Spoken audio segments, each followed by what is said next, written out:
ਇਹ ਲੋਕ ਕਿਸ ਤਰੀਕੇ ਦੇ ਨਾਲ ਜਿਹੜੇ ਇੱਥੋਂ ਦੇ ਟਰੈਵਲ ਏਜੰਟ ਨੇ ਉਹਨਾਂ ਦੇ ਸ਼ਿਕੰਜੇ ਦੇ ਵਿੱਚ ਕਿਸ ਤਰ੍ਹਾਂ ਫਸਦੇ ਨੇ ਅਤੇ ਪੁਲਿਸ ਪ੍ਰਸ਼ਾਸਨ ਦੇ ਵੱਲੋਂ ਉਹਨਾਂ ਲੋਕਾਂ ਦੇ ਵਿਰੁੱਧ ਕਿਸ ਤਰੀਕੇ ਦੀ ਕਾਰਵਾਈ ਕੀਤੀ ਜਾ ਰਹੀ ਹੈ ਤੇ ਤਸਵੀਰਾਂ ਦੇ ਵਿੱਚ ਦੇਖ ਸਕਦੇ ਹੋ। ਬਿਲਕੁਲ ਇਹ ਉਹੀ ਜਿਨ੍ਹਾਂ ਨੇ ਜਿਹੜਾ ਇੱਕ ਨਿੱਜੀ ਟਰੈਵਲ ਏਜੰਟ ਹੈ ਉਸ ਨੂੰ ਪੈਸੇ ਦਿੱਤੇ ਹੋਏ ਨੇ। ਕਿਹੜੇ ਇਮੀਗ੍ਰੇਸ਼ਨ ਨੇ ਤੁਹਾਡੇ ਕੋਲੋਂ ਕਿੰਨੇ ਪੈਸੇ ਲਏ ਨੇ? ਸੈਕਟਰ 17 ਚ SCO 9596 टॉप फ्लोर चौथी मंजिल ते बैठे हैं वास्ट इमीग्रेशन सर्विसेज। इन्हों का जोड़ा मालिक है वो है कुलवीर सिंह कोरा और उसकी वाइफ रीना कोरा। ये पहला लॉयर असैसमेंट के नाम तो पैसे लेंदे हैं, फिर ये झूठी जॉब ऑफर अरेंज करा के देंदे हैं। सानू नहीं पता सीगा कि सानू जॉब ऑफर भी झूठी हैगी है। कितने क लोग है जिहड़े इन्हां दी ठगी दा शिकार होए? मैं इन्हां नाल 2.5 साल पहला जुड़िया सीगा ਤਾਂ 4 ਅਸੀਂ ਫਰੈਂਡਸ ਨੇ ਮਿਲ ਕੇ ਫਾਈਲ ਲਾਈ ਸੀ ਇਹਨਾਂ ਕੋਲ ਤੇ ਸਾਨੂੰ ਸਾਲ ਡੇਢ ਸਾਲ ਤਾਂ ਇਹਨਾਂ ਦੀ ਹਰਕਤਾਂ ਤੇ ਸ਼ੱਕ ਨਹੀਂ ਹੋਇਆ।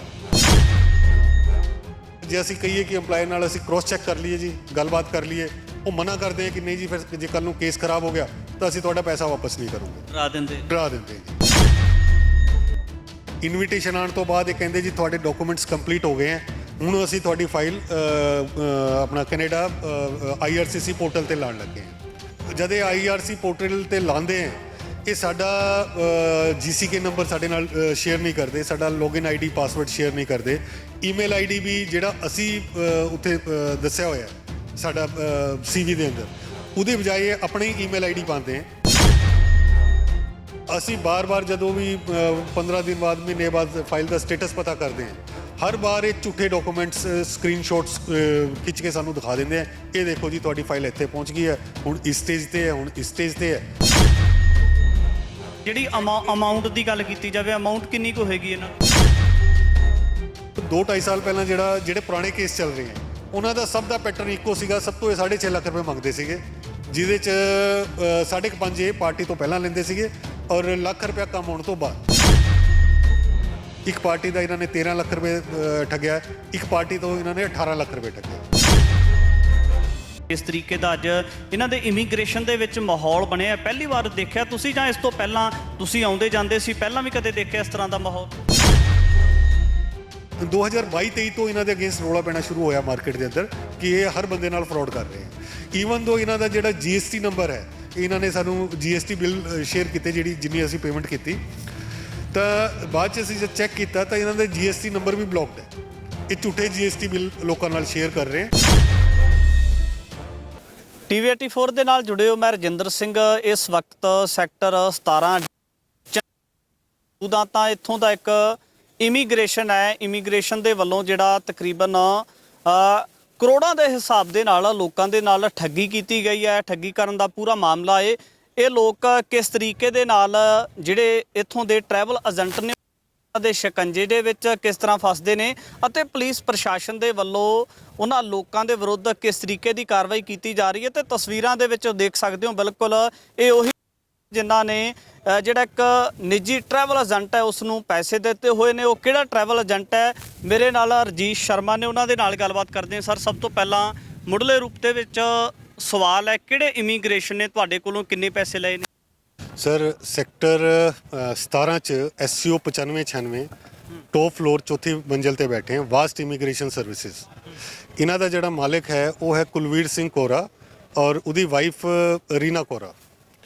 ਤੇ ਇਹਨਾਂ ਦਾ ਪਹਿਲੇ ਸਰਦਾਰ ਹਾਊਸ ਦੇ ਨਾਮ ਤੋਂ ਸੈਕਟਰ 35 ਚ ਸੀਗਾ ਆਫਿਸ, ਤੇ ਇੱਕ ਹੀਰਾ ਕੰਸਲਟੈਂਸੀ ਦੇ ਨਾਮ ਤੋਂ ਵੀ ਇਹਨਾਂ ਦਾ ਸੀਗਾ। ਸਾਰੇ ਇਮੀਗ੍ਰੇਸ਼ਨ ਸਾਰੇ ਇਹਨਾਂ ਦੇ ਹੀ ਹੈ ਜੀ, ਇਹ ਕੁਲਵੀਰ ਸਿੰਘ ਕੋਰਾ ਤੇ ਹਲੇ ਵੀ ਇੱਕ 82 ਸੈਕਟਰ 'ਚ ਹੈ ਇਹਨਾਂ ਦਾ। ਆਈ ਥਿੰਕ ਯੈਲੋ ਲੀਫ ਕੁਛ ਐਸੇ ਕਰਕੇ ਹੈ, ਉਹਦਾ ਮੈਨੂੰ ਐਗਜ਼ੈਕਟਲੀ ਨਾਮ ਨਹੀਂ ਪਤਾ, ਪਰ ਉਹ ਆਪਰੇਸ਼ਨਲ ਹੈ 82 ਸੈਕਟਰ ਮੋਹਾਲੀ। ਕਿੰਨੇ ਕੁ ਲੋਕ ਹੈ ਜਿਹੜੇ ਇਹਨਾਂ ਦੀ ਠੱਗੀ ਦਾ ਸ਼ਿਕਾਰ ਹੋਏ ਨੇ? ਜੀ 15-20 ਦੇ ਆਸ-ਪਾਸ ਤਾਂ ਮੇਰੀ ਨੌਲੇਜ 'ਚ ਆ ਚੁੱਕੀ। ਮੈਂ ਇਹਨਾਂ ਨਾਲ 2.5 ਸਾਲ ਪਹਿਲਾਂ ਜੁੜਿਆ ਸੀਗਾ, ਤਾਂ 4 ਅਸੀਂ ਫਰੈਂਡਸ ਨੇ ਮਿਲ ਕੇ ਫਾਈਲ ਲਾਈ ਸੀ ਇਹਨਾਂ ਕੋਲ, ਤੇ ਸਾਨੂੰ ਸਾਲ ਡੇਢ ਸਾਲ ਤਾਂ ਇਹਨਾਂ ਦੀ ਹਰਕਤਾਂ ਤੇ ਸ਼ੱਕ ਨਹੀਂ ਹੋਇਆ। ਪਰ ਜਦ 1.5 ਸਾਲ ਹੋ ਗਿਆ ਤਾਂ ਹੌਲੀ-ਹੌਲੀ ਕਰਕੇ ਅਸੀਂ ਇਹਨਾਂ ਦੇ ਬਾਰੇ ਜਦ ਰਿਸਰਚ ਕਰਨੀ ਸ਼ੁਰੂ ਕੀਤੀ ਤਾਂ ਸਾਨੂੰ ਪਤਾ ਲੱਗਿਆ ਕਿ ਇਹਨਾਂ ਨੇ ਤਕਰੀਬਨ ਹਰ ਬੰਦੇ ਤੋਂ 5.5 ਲੱਖ ਰੁਪਏ ਮੰਗਿਆ। ਤੇ ਲੱਖ ਰੁਪਏ ਕੰਮ ਹੋਣ ਤੋਂ ਬਾਅਦ ਤੇ ਇਹਨਾਂ ਦਾ ਠੱਗੀ ਦਾ ਪੈਟਰਨ ਉਹ ਸਾਰੇ ਇਹ ਪਹਿਲਾਂ ਲਾਇਰ ਅਸੈਸਮੈਂਟ ਦੇ ਨਾਮ ਤੋਂ ਪੈਸੇ ਲੈਂਦੇ ਆ, ਫਿਰ ਇਹ ਝੂਠੀ ਜੋਬ ਆਫਰ ਅਰੇਂਜ ਕਰਾ ਕੇ ਦਿੰਦੇ ਆ। ਸਾਨੂੰ ਨਹੀਂ ਪਤਾ ਸੀਗਾ ਕਿ ਸਾਨੂੰ ਜੋਬ ਆਫਰ ਵੀ ਝੂਠੀ ਹੈਗੀ ਹੈ। ਤੇ ਇੰਪਲੋਇਰ ਦਾ ਨੰਬਰ ਨਹੀਂ ਆਉਂਦਾ ਜੋਬ ਆਫਰ ਦੇ ਉੱਤੇ, ਤੇ ਇੰਪਲੋਇਰ ਨਾਲ ਜੇ ਅਸੀਂ ਕਹੀਏ ਕਿ ਇੰਪਲੋਇਰ ਨਾਲ ਅਸੀਂ ਕ੍ਰੋਸ ਚੈੱਕ ਕਰ ਲਈਏ ਜੀ, ਗੱਲਬਾਤ ਕਰ ਲਈਏ, ਉਹ ਮਨਾ ਕਰਦੇ ਆ ਕਿ ਨਹੀਂ ਜੀ, ਫਿਰ ਜੇ ਕੱਲ ਨੂੰ ਕੇਸ ਖਰਾਬ ਹੋ ਗਿਆ ਤਾਂ ਅਸੀਂ ਤੁਹਾਡਾ ਪੈਸਾ ਵਾਪਸ ਨਹੀਂ ਕਰੂੰਗੇ। ਡਰਾ ਦਿੰਦੇ ਆ ਜੀ। ਤੇ ਮਤਲਬ ਉਸ ਟਾਈਮ ਇਹ ਬੜਾ ਮੇਜਰ ਅਮਾਉਂਟ ਲੈਂਦੇ ਆ ਝੂਠੀ ਜੋਬ ਆਫਰ ਦੇ ਨਾਮ ਦਾ। ਫਿਰ ਉਹਦੇ ਬੇਸਿਸ ਤੇ ਉਹ ਗਵਰਨਮੈਂਟ ਕਨਫਰਮੇਸ਼ਨ ਲਈ ਭੇਜਦੇ ਆ ਡਾਕੂਮੈਂਟਸ। ਇਨਵੀਟੇਸ਼ਨ ਆਉਂਦੀ ਹੈ ਕੈਨੇਡਾ ਤੋਂ। ਇਨਵੀਟੇਸ਼ਨ ਆਉਣ ਤੋਂ ਬਾਅਦ ਇਹ ਕਹਿੰਦੇ ਜੀ ਤੁਹਾਡੇ ਡਾਕੂਮੈਂਟਸ ਕੰਪਲੀਟ ਹੋ ਗਏ ਹੈ, ਹੁਣ ਅਸੀਂ ਤੁਹਾਡੀ ਫਾਈਲ ਆਪਣਾ ਕੈਨੇਡਾ IRCC ਪੋਰਟਲ ਤੇ ਲਾਉਣ ਲੱਗੇ ਹਾਂ। ਤੇ ਜਦ ਇਹ IRC ਪੋਰਟਲ ਤੇ ਲਾਉਂਦੇ ਹੈ, ਇਹ ਸਾਡਾ GCK ਨੰਬਰ ਸਾਡੇ ਨਾਲ ਸ਼ੇਅਰ ਨਹੀਂ ਕਰਦੇ, ਸਾਡਾ ਲੌਗਇਨ ID ਪਾਸਵਰਡ ਸ਼ੇਅਰ ਨਹੀਂ ਕਰਦੇ। ਈਮੇਲ ID ਵੀ ਜਿਹੜਾ ਅਸੀਂ ਉੱਥੇ ਦੱਸਿਆ ਹੋਇਆ ਹੈ ਸਾਡਾ CV ਦੇ ਅੰਦਰ, ਉਹਦੇ ਬਜਾਏ ਆਪਣੀ ਈਮੇਲ ID ਪਾਉਂਦੇ ਹੈ। ਤੇ ਫਿਰ ਹੁੰਦਾ ਕੀ ਹੈ ਕਿ ਜੀ ਜੋ ਵੀ ਫਿਰ ਅੰਬੈਸੀ ਨਾਲ ਕਮਿਊਨੀਕੇਸ਼ਨ ਹੈ ਜਾਂ ਜੋ ਵੀ ਫਾਈਲ ਦੀ ਪ੍ਰੋਸੈਸਿੰਗ ਇਸ ਟਾਈਮ ਕਿਆ ਚੱਲ ਰਹੀ ਹੈ, ਕਿਸ ਸਟੇਜ ਤੇ ਹੈ, ਅਸੀਂ ਸਾਡੀ ਡਿਪੈਂਡੈਂਸੀ ਇਹਨਾਂ ਦੇ ਉੱਤੇ ਹੋਊਗੀ ਸਾਰੀ। ਅਸੀਂ ਬਾਰ-ਬਾਰ ਜਦੋਂ ਵੀ 15 ਦਿਨ ਬਾਅਦ, ਮਹੀਨੇ ਬਾਅਦ ਫਾਈਲ ਦਾ ਸਟੇਟਸ ਪਤਾ ਕਰਦੇ ਹਾਂ, ਹਰ ਵਾਰ ਇਹ ਝੂਠੇ ਡਾਕੂਮੈਂਟਸ ਸਕਰੀਨਸ਼ਾਟਸ ਖਿੱਚ ਕੇ ਸਾਨੂੰ ਦਿਖਾ ਦਿੰਦੇ ਆ। ਇਹ ਦੇਖੋ ਜੀ ਤੁਹਾਡੀ ਫਾਈਲ ਇੱਥੇ ਪਹੁੰਚ ਗਈ ਹੈ, ਹੁਣ ਇਸ ਸਟੇਜ ਤੇ ਹੈ, ਹੁਣ ਇਸ ਸਟੇਜ ਤੇ ਹੈ, ਹੁਣ ਤੁਸੀਂ ਜੀ ਪੁਲਿਸ ਕਲੀਅਰੈਂਸ ਕਰਾ ਲਓ, ਹੁਣ ਤੁਸੀਂ ਆਪਣੇ ਇਹ ਕਰਾ ਲਓ ਤੁਹਾਡੀ। ਫਿਰ ਜਦ ਅਸੀਂ ਬਹੁਤ ਜ਼ਿਆਦਾ ਪ੍ਰੈਸ਼ਰ ਪਾਉਂਦੇ ਹਾਂ ਕਿ ਸਰ ਹੁਣ ਤਾਂ 2.5 ਸਾਲ ਹੋ ਗਿਆ, ਮਤਲਬ ਇਹ ਕਿੱਦਾਂ, ਹੁਣ ਤਾਂ ਇਹ ਫਾਈਲ ਦੀ ਵੀ ਇੱਕ ਲਿਮਿਟ ਹੁੰਦੀ ਹੈ ਕਿ 9 ਮਹੀਨੇ 12 ਮਹੀਨੇ ਮੈਕਸਿਮਮ ਲਿਮਿਟ ਹੁੰਦੀ ਹੈ ਫਾਈਲ ਦੀ। ਫਾਈਲ ਸਾਡੀ ਐਕਸਪਾਇਰ ਹੋ ਰਹੀ ਹੈ। ਨਹੀਂ ਜੀ ਤੁਹਾਡੀ ਬਸ ਹੁਣ ਬਾਇਓਮੈਟ੍ਰਿਕਸ ਦੀ ਡੇਟ ਆ ਗਈ ਹੈ, ਆਹ ਦੇਖੋ ਬਾਇਓਮੈਟ੍ਰਿਕਸ ਦੀ ਮੇਲ, ਅੰਬੈਸੀ ਦੀ ਮੇਲ ਸ਼ੋਅ ਕਰਤੀ ਜੀ। ਫਿਰ ਇਹਨਾਂ ਨੇ ਜੀ ਬਾਇਓਮੈਟ੍ਰਿਕਸ ਦੀ ਡੇਟ ਲੈ ਕੇ ਦਿੱਤੀ, ਉਸ ਡੇਟ ਤੇ ਬਾਇਓਮੈਟ੍ਰਿਕਸ ਹੋਈ ਨਹੀਂ। ਉਹ ਕਹਿੰਦੇ ਜੀ ਸ਼ਾਇਦ ਕੋਈ ਦਿੱਕਤ ਹੈ, ਅਸੀਂ ਵੈਬ ਫਾਰਮ ਰੇਜ਼ ਕਰਕੇ ਕੰਪਲੇਂਟ ਕਰਦੇ ਹਾਂ, ਤੁਹਾਡੀ ਦੁਬਾਰਾ ਡੇਟ ਰੀਸ਼ੈਡਿਊਲ ਕਰਾते हैं। ਇਹਨਾਂ ਨੇ ਦੁਬਾਰਾ ਡੇਟ ਰੀਸ਼ੈਡਿਊਲ ਕਰਾਈ, ਪਰ ਉਹ ਡੇਟ ਜਦ ਇਹਨਾਂ ਨੇ ਮਹੀਨੇ ਬਾਅਦ ਦੁਬਾਰਾ ਰੀਸ਼ੈਡਿਊਲ ਕਰਾਈ ਤਾਂ ਦੇਖਿਆ ਉਹ ਅੰਬੈਸੀ ਦਾ ਬਾਇਓਮੈਟ੍ਰਿਕਸ ਦਾ ਟਾਈਮ ਰਾਤੀ 10 ਵਜੇ ਦਾ। ਤਾਂ ਅਸੀਂ ਜਦ ਇਹਨਾਂ ਨੂੰ ਕੁਐਸਚਨ ਕੀਤਾ ਕਿ ਬਈ ਇਹ 10 ਵਜੇ ਕਿਹੜੀ ਅੰਬੈਸੀ ਮਤਲਬ ਬਾਇਓਮੈਟ੍ਰਿਕਸ ਕਰਦੀ ਹੈ, ਇਹਨਾਂ ਕੋਲ ਕੋਈ ਜਵਾਬ ਨਹੀਂ ਸੀਗਾ। ਉਹਦੇ ਬਾਅਦ ਇਹਨਾਂ ਨੇ ਸਾਡੇ ਫੋਨ ਚੱਕਣੇ ਬੰਦ ਕਰਤੇ ਜੀ।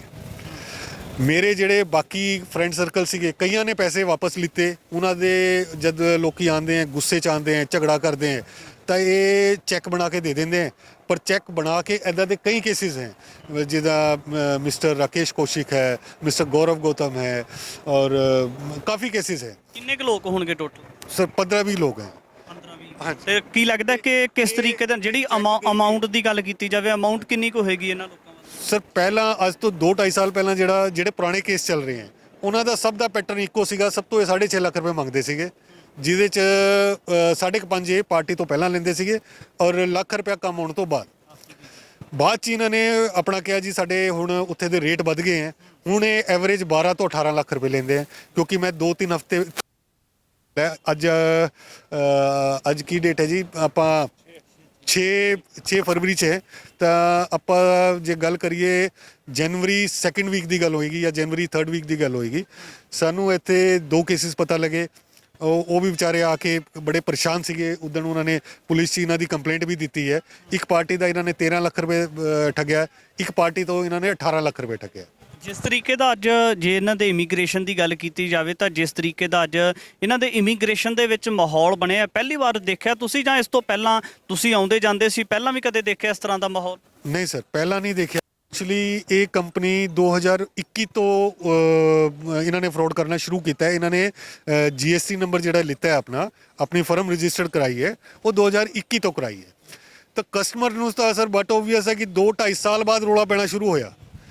ਤਾਂ 2022-23 ਤੋਂ ਇਹਨਾਂ ਦੇ ਅਗੇਂਸਟ ਰੌਲਾ ਪੈਣਾ ਸ਼ੁਰੂ ਹੋਇਆ ਮਾਰਕੀਟ ਦੇ ਅੰਦਰ ਕਿ ਇਹ ਹਰ ਬੰਦੇ ਨਾਲ ਫਰਾਡ ਕਰ ਰਹੇ ਹੈ। ਈਵਨ ਦੋ ਇਹਨਾਂ ਦਾ ਜਿਹੜਾ GST ਨੰਬਰ ਹੈ, ਇਹਨਾਂ ਨੇ ਸਾਨੂੰ GST ਬਿੱਲ ਸ਼ੇਅਰ ਕੀਤੇ ਜਿੰਨੀ ਅਸੀਂ ਪੇਮੈਂਟ ਕੀਤੀ, ਤਾਂ ਬਾਅਦ 'ਚ ਅਸੀਂ ਜਦ ਚੈੱਕ ਕੀਤਾ ਤਾਂ ਇਹਨਾਂ ਦਾ GST ਨੰਬਰ ਵੀ ਬਲੌਕਡ ਹੈ। ਇਹ ਝੂਠੇ GST ਬਿੱਲ ਲੋਕਾਂ ਨਾਲ ਸ਼ੇਅਰ ਕਰ ਰਹੇ।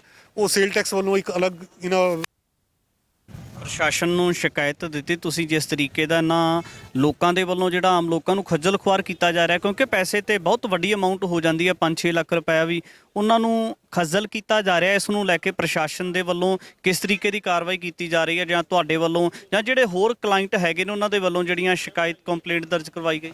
ਸਰ ਮੈਂ ਇਹਨਾਂ ਦੇ ਅਗੇਂਸਟ ਹੁਣ ਅੱਜ ਆਨਲਾਈਨ ਕੰਪਲੇਂਟ ਪਾਈ ਹੈ ਤੇ ਐਸਐਸਪੀ ਮੈਡਮ ਨੂੰ ਵੀ ਪਾਈ ਹੈ ਸੌਰੀ ਐਸਪੀ ਮੈਮ ਨੂੰ ਵੀ ਪਾਈ ਹੈ 9 ਸੈਕਟਰ ਤੇ ਆਪ ਮਾਰਕ ਅੱਗੇ ਡੀਆਈਜੀ ਸਾਹਿਬ ਐਸਐਸਪੀ ਸਾਹਿਬ ਨੂੰ ਕੀਤਾ ਹੈ। ਦੇਖੋ ਕੀ ਕਾਰਵਾਈ ਹੁੰਦੀ ਹੈ ਪਰ ਫਿਲਹਾਲ ਤਾਂ ਅਸੀਂ ਸਾਰੇ ਹਤਾਸ਼ ਹਾਂ। ਸਾਨੂੰ ਕੋਈ ਉਮੀਦ ਨਹੀਂ ਹੈ ਕਿ ਜੋ ਸਾਡਾ ਪੈਸਾ ਠੱਗਿਆ ਗਿਆ ਹੈ ਉਹ ਇੰਨੀ ਜਲਦੀ ਵਾਪਸ ਕਰੂੰਗੇ। ਜੇ ਅਸੀਂ ਜਾਣਦੇ ਹਾਂ ਤੇ ਬਾਉਂਸਰ ਬਿਠਾਏ ਹੁੰਦੇ ਇਹਨਾਂ ਨੇ, ਬਾਉਂਸਰਾਂ ਤੋਂ ਡਰਾਉਂਦੇ ਹੈ ਤਾਂ ਮਤਲਬ ਇੱਥੇ ਇੱਕ ਜ਼ਰੂਰਤ ਹੈ। ਅਸੀਂ ਇੱਕ WhatsApp ਗਰੁੱਪ ਬਣਾਇਆ ਹੋਇਆ ਹੈ ਵਾਸਟ ਇਮੀਗ੍ਰੇਸ਼ਨ ਫਰੋਡ ਦੇ ਨਾਮ ਦਾ ਤੇ ਉਹਦੇ 'ਚ ਆਲਰੇਡੀ 20-25 ਮੈਂਬਰ ਹੈ ਜਿਨ੍ਹਾਂ ਨੂੰ ਇਹ ਆਲਰੇਡੀ ਠੱਗ ਚੁੱਕੇ। ਤੁਸੀਂ ਬਾਉਂਸਰਾਂ ਦੀ ਗੱਲ ਕੀਤੀ, ਡਰਾਉਂਦੇ ਕਿਵੇਂ ਆ, ਕੀ ਕਹਿੰਦੇ ਆ ਮਤਲਬ?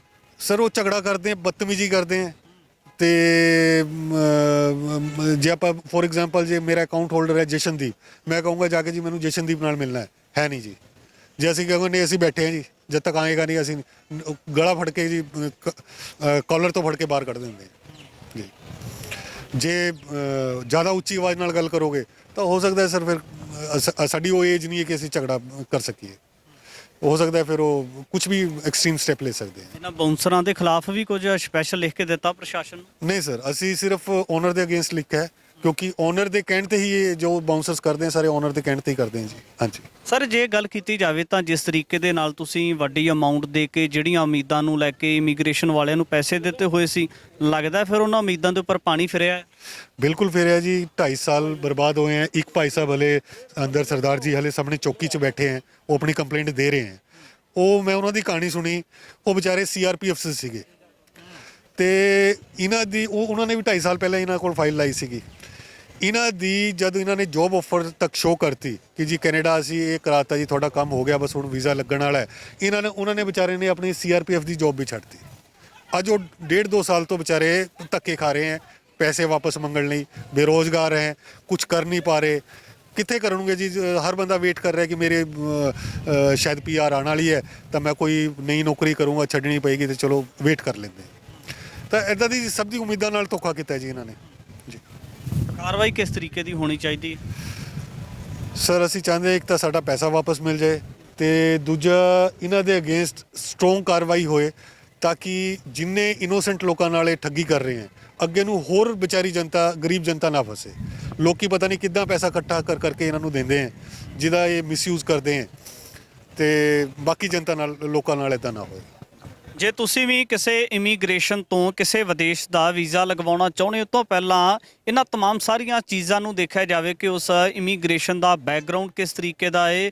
ਕਿਤੇ ਉਹ ਅੱਜ ਦਾ ਜਿਹੜਾ ਵੈਸਟ ਇਮੀਗ੍ਰੇਸ਼ਨ ਹੈ, ਇਸ ਇਮੀਗ੍ਰੇਸ਼ਨ ਦੇ ਵਾਂਗ ਹੀ ਕਿਤੇ ਲੋਕਾਂ ਦੇ ਨਾਲ ਜਾਂ ਜਿਹੜੇ ਕਹਿ ਸਕਦੇ ਆ ਕਿ ਮਿਹਨਤੀ ਲੋਕ ਪੈਸਾ ਇਕੱਠਾ ਕਰਕੇ ਉਹਨਾਂ ਲੋਕਾਂ ਨੂੰ ਦਿੰਦੇ ਆ ਕਿ ਉਹਨਾਂ ਦੇ ਪੈਸੇ ਨੂੰ ਇਸ ਤਰੀਕੇ ਦੇ ਨਾਲ ਜਿਹੜਾ ਵੇਸਟ ਤੇ ਨਹੀਂ ਕੀਤਾ ਜਾਵੇਗਾ। ਆਉਣ ਵਾਲੇ ਸਮੇਂ ਦੇ ਵਿੱਚ ਵੀ ਦੇਖਣਾ ਹੋਵੇਗਾ ਕਿ ਪ੍ਰਸ਼ਾਸਨ ਦੇ ਵੱਲੋਂ ਇਸ ਇਮੀਗ੍ਰੇਸ਼ਨ ਦੇ ਖਿਲਾਫ, ਇਹਨਾਂ ਲੋਕਾਂ ਦੇ ਖਿਲਾਫ ਕਿਸ ਤਰੀਕੇ ਦੀ ਕਾਰਵਾਈ ਕੀਤੀ ਜਾਂਦੀ ਹੈ। ਅੱਗੇ ਵੀ ਗੱਲਬਾਤ ਲੈ ਕੇ ਹਾਜ਼ਰ ਹੁੰਦੇ ਰਹਾਂਗੇ। ਧੰਨਵਾਦ।